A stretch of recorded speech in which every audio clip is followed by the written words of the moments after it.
নিজ হাতে উপার্জিত কামাই এটা পৃথিবীর শ্রেষ্ঠ কামাই, আলহামদুলিল্লাহ।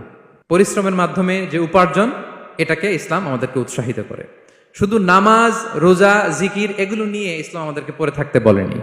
কোরআনিক অর্ডার হচ্ছে আপনার নামাজ শেষ, আপনি বেরিয়ে পড়বেন, কাজে বেরিয়ে যাবেন। ফাইদা কুদিয়াতিস সালাতু ফান্তাশিরু ফিল আরদি ওয়াবতাগু মিন ফাদলিল্লাহ। বিধানটা কার বলুন? আওয়াজ করে বলুন, বিধানটা কার? এটা কোরআনিক ভার্ডিক্ট, কোরআনের বিধান। নামাজ শেষ, গোল হয়ে বসে জিকির করতে বলা নাই আল্লাহ।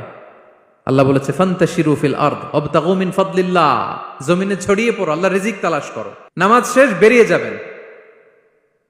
কৃষক চলে যাবে মাঠে,